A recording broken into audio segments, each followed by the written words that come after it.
future or in the past, I just being able to center myself in the right now with you, in this recording studio, it's difficult. It takes practice for me.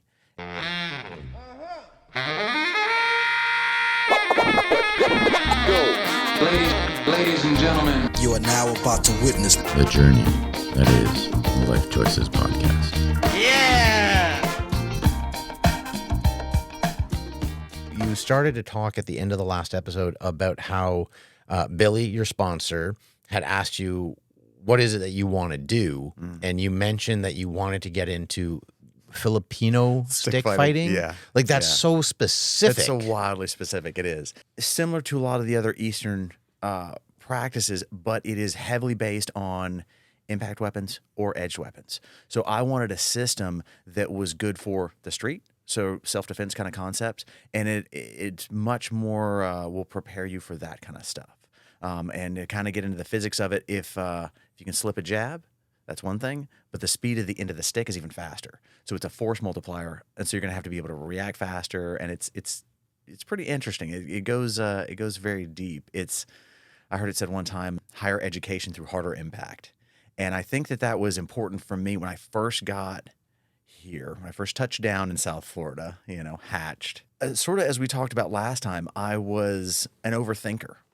And it was very important for me to, it's not another better way to put it, respectfully, really important for me to shut the fuck up on a regular basis, and tell my mind to do the same thing. So Billy was instrumental in this of like, hey man, I don't care if you've got a better idea on how to do this. I want you to lift that cooler and go drag it out there and just shut up.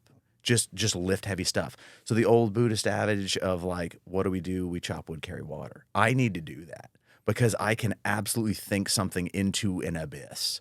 So I'm finding now that by putting my body to work, I can quiet my mind a little bit, right?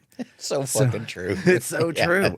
So I would see guys come down here and hit the gym, and it was kind of like, it's a good practice, but to some degree it's kind of aimless. So I needed to have a goal, like attainable things other than just like, I am stronger or I am whatever. Because I liked the history of it. I liked what it provided me. And I also very much liked the camaraderie of it. Because what I do not see as much I won't say that I don't see it with the gym, but something that is invaluable to me as the fellowship that rises up around us. It's not just people in recovery for me.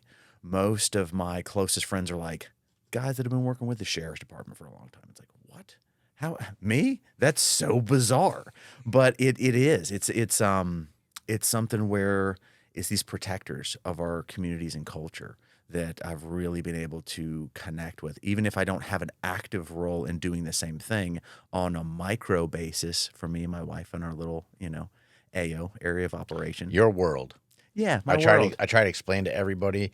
It's my newest thing that I share with you. I say, this is your movie and everyone else is extras. Yeah. Nobody else matters. Yeah. No one's opinion matters, just yours, about you. And Absolutely. That's it. And when you have a family, when you have a unit, that is your world. Yeah. This is what matters. Everything out there, not. Absolutely. It can help, it can add, and you can help and add to it, but this is what's important. Yeah. It's interesting. I love how you said the camaraderie. So a little background on me is I changed schools every 2 years when I was growing up. I've never gone to a educational facility for more than 2 years. Huh. So when you think about that, nursery school, kindergarten, JK, 1, all the way through to I did 5 years of high school. I went to 3 different high schools. And then even in college, I went to a multiple, like 2 or 3 different colleges before I actually graduated from culinary school. So I never had that group of men that I grew up with. Yeah. So I've always been chasing that my whole life, even at this age, which I found it 10, 15 years ago with the group of men that I associate with now. Even though I've taken that group down and down and down to the point of only being around those who I actually feel add positivity to my life, I'm an individual that knows how important it is to have that. So I actually go out of my way at the gym, because that's my therapy. Is I go to the gym 5 days a week, and I'm literally in the gym, no shit, for like 3 hours. Good for you. And I create friendships in the gym with people because I'm just being my genuine, nice, helpful person. Yeah. And I'm so confident now that your mind calms down. Yeah. Right? You are able to calm yourself down because you're doing that physical activity regularly. that what used to make me nervous in a gym, like going and asking someone for advice or help on how do you get that muscle going or what is it that you're doing right now, I can go up to anybody in the gym and I come across safe. I come across as like, hey, I've seen you guys doing this for the last like 20 minutes. How, like, I don't, What's the deal with this? Are you hurt? Like, and it opens up this wonderful energy. Yeah. And I create amongst men and women this smaller community of new friends inside the gym. And I don't need it to go out. I don't need it to be people that I'm now hanging out with, going for lunch and stuff. It's when I'm in the gym, I have that camaraderie because I'm willing to put myself out there, and I've quieted the mind. Yeah. And I have confidence now. Yeah. Which is such a huge thing. But I like what you're saying because I've been playing with the idea there's something I'd like to get into. Yeah. Anthony Bourdain is a chef. He's one of the only chefs I ever actually like followed and really enjoyed what he was doing. And I think he was in his 50s, if I'm not mistaken, or late 40s when he started jiu-jitsu. Oh, yeah. Yeah, so it's always been there in my head about getting into something like that because of what value it'll give you. Not beating someone up, but the value it gives you from the camaraderie you get and the self-discipline you get. The pursuit, everything that goes into the recipe of the pursuit of that is just gold to me. There was something that you did mention that I just wanted to touch on, talking about trying to find the rest of your pack, right? Talking about other males, strong males, either mentors or peers, and to be able to build that. That was difficult for me early on. And my dad was phenomenal, but we were always very competitive. When I finally got to be a young adult, most of the guys that I was associating with they were like real tough criminal dudes. And so when I came down here, it was like, man, I need to fill that void fast. And I need to find some guys that are strong and tough and they live by a certain, code and tenets. There's just something in these people. Strong, tough, good code, and all of that in a positive fashion. Positive fashion. Where are these people at? And it was through martial arts. That's where I started finding them. And recovery as well, but that's got a wider scope, I think. So it was very good, but being able to pursue something like that, I think has so many benefits cognitively, for your body, for the spirit. I mean, for me, it's the one discipline that sort of touches on all those things. And then once you've figured some of it out, being able to freely give it away, and that's where the instruction side of the house comes into play. And I think that's very, very big. So are you also an instructor now? Yes, absolutely. The reason I sort of sigh at that is because I probably need to be teaching more than I am. I can maybe am known to be selfish at times, and I will want to collect I want it all, So for realizing that taking the time to give back is an important thing for me to continue. And I think, Bradley, too, I suffer for a little bit from like the Dunning-Kruger kind of concept, where I think that I learn a thing, and then at that point, I baseline think that everybody else knows the same information. So the value that I have, like the information that I have, I devalue it because I think it's just common knowledge, and it's not. So I have to reiterate that to myself sometimes. And just think that when you do totally fully understand that you have that amazing repertoire to give people, how much fulfillment you'll get, but how much greatness you're giving to other people. Like, I'm of the opposite. Whenever I learn something new, I want to share it. Oh, that's awesome. And I go out of my way. Now I find, again, I bring it back to the gym because it's my happy place. It's where I feel very confident and very comfortable now. Sure. I've mastered getting over a lot of things to get me to the point where I'm not the best, but I'm not at the beginning anymore. Yeah. So there's people below me. I don't like to say below me, but there are people at the beginning of their journey, in their journey, that can benefit from my knowledge. Yes. So I go out of my way to like, if I see someone struggling on an exercise, I go over there and I start spotting them. Like when I say confidence, I'll get over there and I'll be like, come on, dude, you got more. I'm not doing anything. This is all you. Push me. Or you got 2 more in you. Like I push that motivation on them. And as soon as they're done an extra 7 like chest press, they get up, they're like, dude, thank you. I'm like, you need anything ever, just wave me down. I'm here for you. And I go about my way. Bradley, that's what I want for myself, man. Yeah, you can do it. That's what I'm saying, though, is like when you know that you've earned some knowledge in a task, right, then you now have the ability, you have the choice to take it out there. Yeah. And being that you're being inducted into a Hall of Fame means you have mastered, I would assume. One would think. One Right? would think. So Yeah. is there Been like a successful to belt point. level when it comes to this Yeah, so particular martial arts? I'm an instructor for a couple different Filipino systems or weapon-based systems, and there's a lot of empty hand components to it. But the one in particular is Tabawada Balintawak, Grandmaster Bobby Tabawada, who is from the Philippines and is currently residing in North Carolina. An incredible inspiration and mentor to me.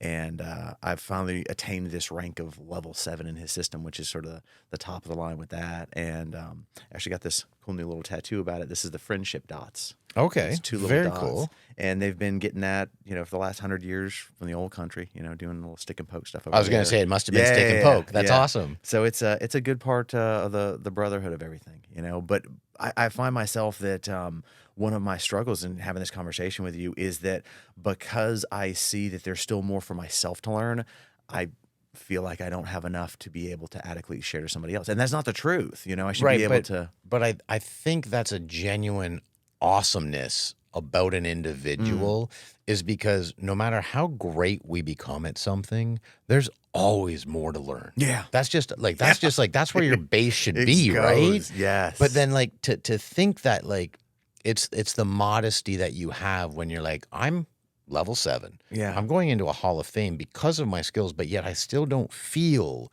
that I've learned enough to give to other people. Right. That is what will attract more people to learn from you. Yeah. Because like if you're the opposite of that, if you're the person that thinks they know everything already and you can't do anything more, that gives off a horrible energy It's that such a like you turn just off. don't want to be around. Yeah, absolutely. Yeah. And I've seen so much of that in either in that or in maybe even the recovery aspect, people kind of peddling some snake oils here or there, where it's just I don't want to be a part of that. I will, even though it was kind of, we talked in the last episode a little bit of the recovery stuff and how I find myself sometimes not in heavy attendance of meetings, and what some of that turnoff was with people with decades of time in sobriety, and I would look at them and be like, I don't want what you have. I think you're missing the point here. And it had me really reflect on like, what do I want out of this? I want to keep the self growing. I don't ever want to feel like I've got this. I feel like that will put me in a vulnerable place. But that doesn't mean I couldn't freely give away the knowledge that I do have. And so that's just an area for me to work on kind of in the future. So being that mastering of something and what you've mastered is in my opinion, it's so fucking cool because it's something I've really kind of like desired to do in my life.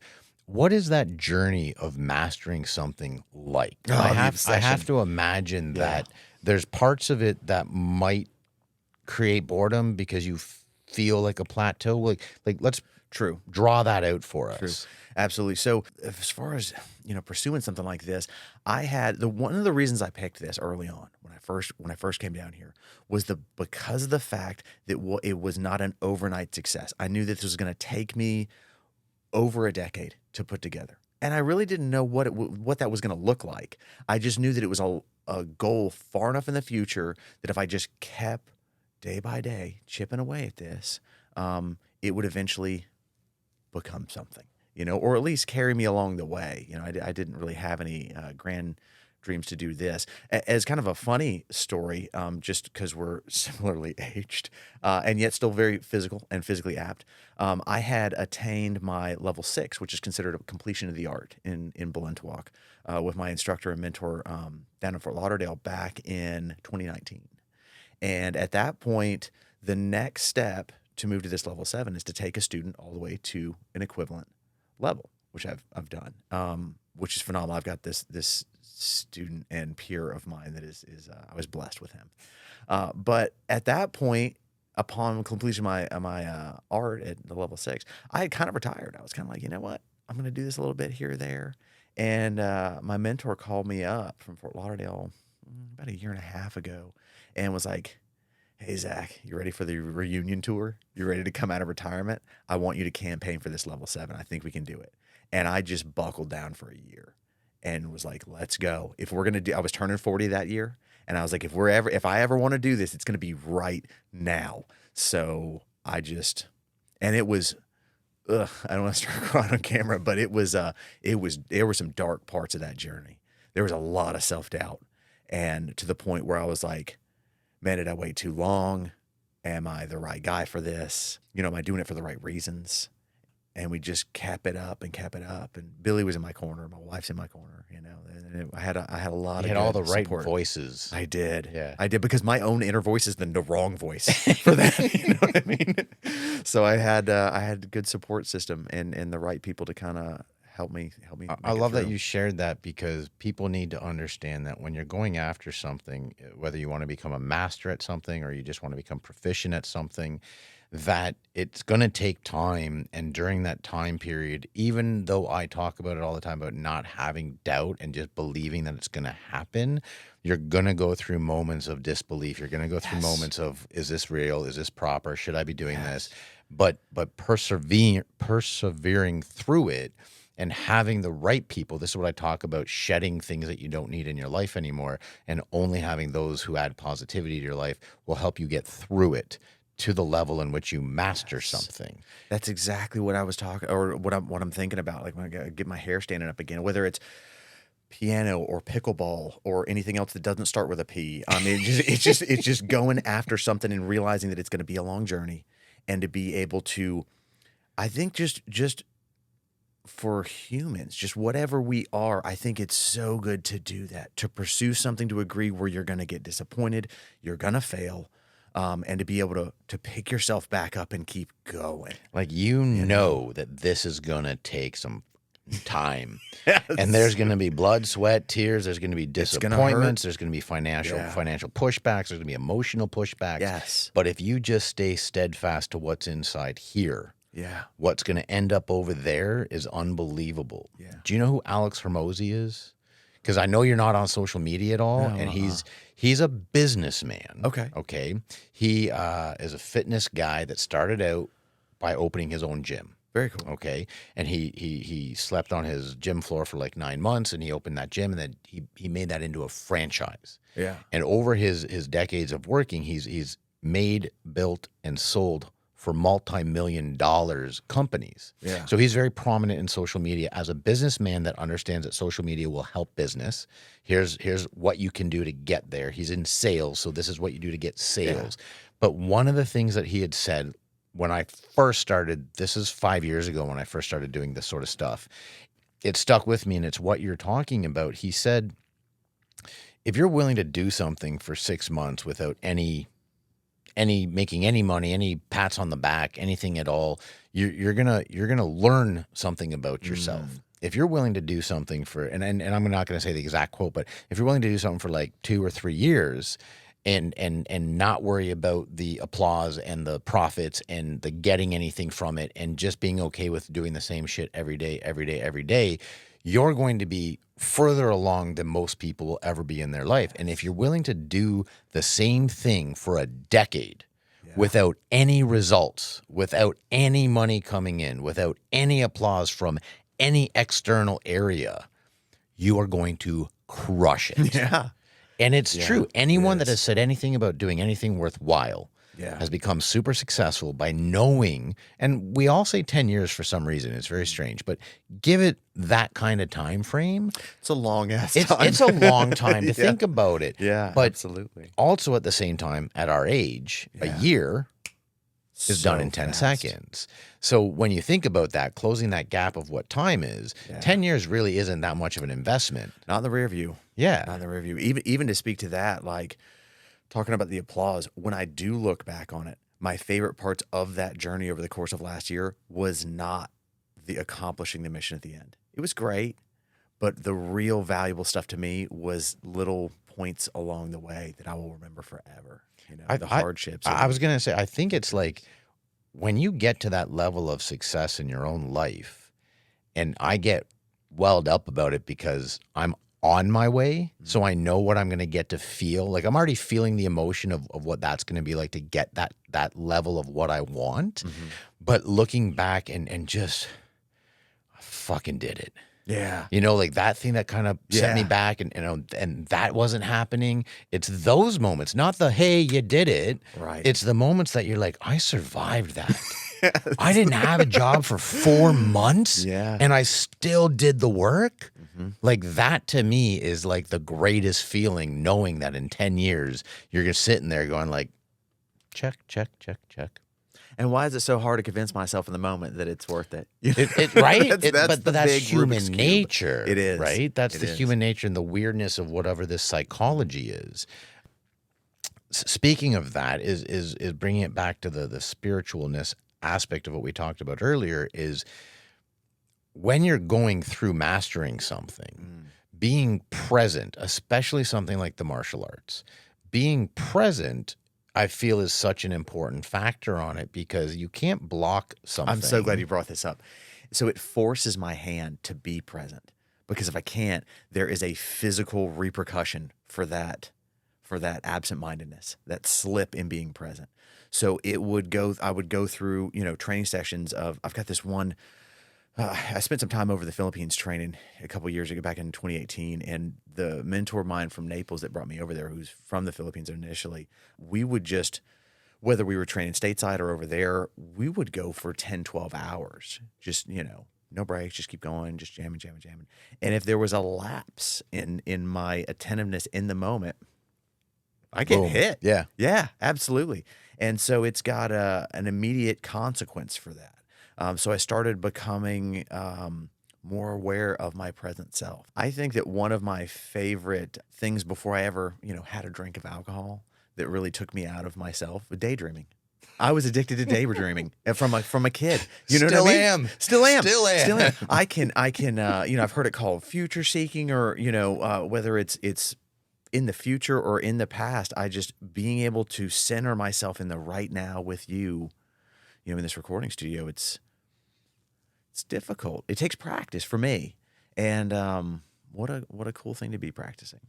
I love practicing being present, because, like you, it's so interesting, the commonalities that we have. Is daydreaming is definitely something, like, I've been lost in space so many times, I even out think there. like when I'm driving, I'm like, dude, pay a fucking attention, man. I try my best not to think about the past, and not to think about the future as in something that's so far down there. Yeah. I try to daydream about things, and this comes from Joe Dispenza. I try to daydream about things that I want or have as if I have it right now. So like when I daydream, I put it in a present tense. So when I think about this becoming one of the top 100 podcasts of on YouTube, Yeah. I think about that as it's happening right now, a rather than manifestation daydreaming of it kinda. 5 years from now. Yeah. 100%. So bringing everything into the present moment, I find it's a difficult practice that becomes easier, and you start to notice that it's almost as if you slow down that time, whatever time is. You're able to slow everything down to realize that the only thing that's important is what I'm doing right now in this moment. Yes. And a lot of people still out there think it's hogwash, think it's all this brouhaha nonsense. I believe that the more I practice on being present, and it can be something as simple as when I'm reading a book, is I have more ability now to realize that I'm reading the book, and the daydreaming is not appropriate right now.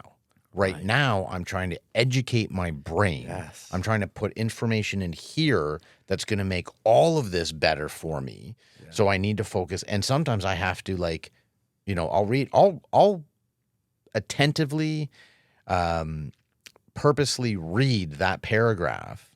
And if I even felt slightly not in the present moment, I'll reread it. And as I'm rereading it, I'm like, but I already read this. I'm like, but you're reading it again. Yeah. And again, it's a weird thing, because that's how I practice to be present in that aspect. Right. And doing it on a more regular basis, I find that I'm able to, like I said, collapse the time that we think is between now and then, is just collapse the time so that I'm here, and I'm able to enjoy something like the drive to the gym. I'm able to enjoy the gym, the drive back home. Like, I'm able to start enjoying more things of the moment that I'm having. Yes. And I feel that the worries and stresses and anxieties of tomorrow, they're slowly dissipating. Absolutely. And I love that you bring up, you and I could probably have an hour's long discussion about just time in general, right? and something that's very interesting that I thought about when you mentioned that is just how, from the thing that the few items that I've selected, be it racing motorcycles or contact sports, martial arts, and that sort of stuff, I have found that 1 second can be a very long amount It just depends on the perspective. And then once I'm able to like dial up my visual processing, there can be so much information that can be pulled in just 1 second, make it or break it kind of stuff. And It's the saying, people don't give themselves enough credit of what they can get done in a year. yes, But people don't give themselves enough credit of what they can get done in a day. yes, Right? That's bringing it down to Yes. the moment. Like when you think about, like you'll see on the whiteboard, I talk about it all the time. I have redundancies on my whiteboard as to what I want to get done. I have like my daily routines for weekdays and weekends. And then I still on the whiteboard write down Monday, what I'm doing, Tuesday, what I'm doing. And it's so that I can focus on when I get up that day, what am I attacking today? This is what I want to get done, because I know that if I get all this done in this day, all those days added up is gonna equal to that feeling I have now of this being one of the 100 top YouTube podcasts. Yeah. And that for me is a huge thing. So practicing being present is, in my opinion, another one of those practices amongst the 30 that I already have in a day that I do. And it's amazing how much time it doesn't take to do all those practices. Yeah, it is a discipline to some degree to be able to get there. I'm finding that there's certain experiences that I've had in life that have forced my hand to go there, but usually they're very uncomfortable. And when those things happen in a split second, and near miss in an automotive incident or something like that, and it's like, wow, okay, I'm right here, right now. Why wasn't I before that? Or whatever it may be. It's like it just right down. The easiest thing for, I think, any human being to completely admit is when you are sick, you are never more present than you are when you're sick. That is the truth. You are so present. And then if Absolutely. you're like us who want to practice being present regularly, Yeah. you take that moment. Like I was just sick the other day. I had a sinus cold for like 4 or 5 days. Oh, yeah. And again, I was so present on everything that was going on and what I was not being able to do, still trying to do things regardless of my environment, regardless of me. I still tried to get stuff done, but not as much did. Sure. But then it's like, while that's going on in my life, I'm like, okay, well, when you are healthy again, remember this to be more present. Yes. The idea, we'll definitely have another conversation about time. I have a tattoo on my leg currently right now, which is like a broken clock with like no actual arms, just the numbers, because I don't believe in time.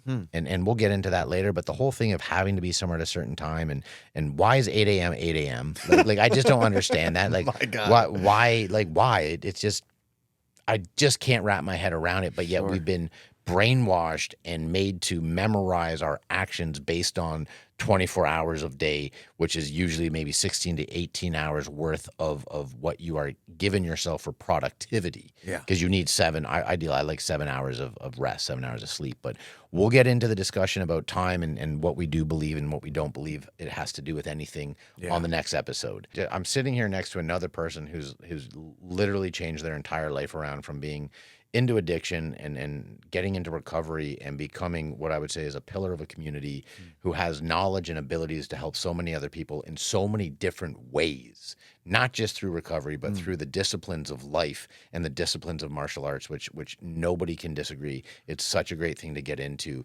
not for the I'm going to beat someone up aspect, but from the camaraderie, from the discipline, from the learning something and taking the decade to master something. It's brilliant. So thank you once again, Zachary. Absolutely. I appreciate you coming back. Hey, thank you, Riley. I Putting really you on the appreciate board it. before you leave for another Yeah, round. man. All right. I'll be here. Appreciate you. Awesome.